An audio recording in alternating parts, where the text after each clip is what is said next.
झीरम जैसे अपराधों में भी प्रत्यक्ष अप्रत्यक्ष रूप से संलिप्त रहने वाला हेड़मा किसी का रोल मॉडल कैसे हो सकता है। छत्तीसगढ़ हमारा नक्सल संगठन मुक्त हुआ है और इस समय आज बड़ा ही महत्वपूर्ण एक प्रस्ताव सदन में था जिस पर चर्चा थी, परंतु आश्चर्यजनक ढंग से फिर से आज पूरी का पूरा विपक्ष कांग्रेस पूर्णतः गायब रही।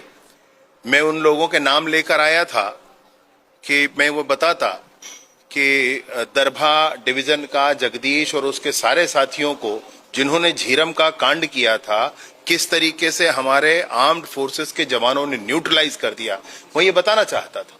लेकिन झीरम के इस विषय पर अपने ही आर्म्ड फोर्सेस के अपने ही जवानों की शौर्य गाथा शायद सुनना नहीं चाहते थे, इसलिए गायब रही पूरी कांग्रेस।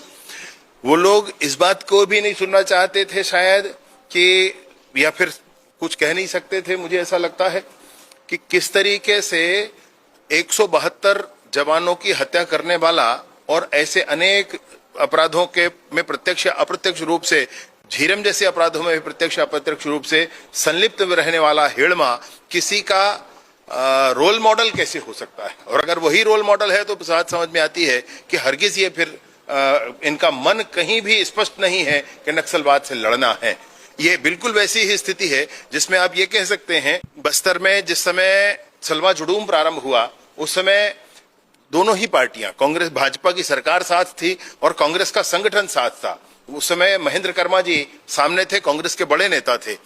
उस सलवा जुडूम को जिन्होंने समाप्त किया, जिस सुप्रीम कोर्ट के ऑर्डर से 2011 में बी सुदर्शन रेड्डी उस समय जज थे, उनके माध्यम से समाप्त किया गया, वही बी सुदर्शन रेड्डी कैसे इनके उपराष्ट्रपति के प्रत्याशी बन जाते हैं, मुझे समझ में नहीं आती बात। मुझे समझ में नहीं आती बात कि 2018 के चुनाव में उसके घोषणा पत्र में किस तरीके से कांग्रेस ने लिखा था कि हम नया नक्सल पुनर्वास नीति बनाएंगे, और 2023 में बनाए, वो 5 साल नहीं बनाए उससे पहले।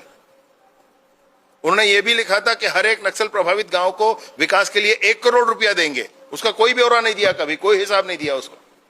और शायद इन्हीं सारी बातों को लेकर के ये गायब रहे, ये आज उपलब्ध नहीं रहे।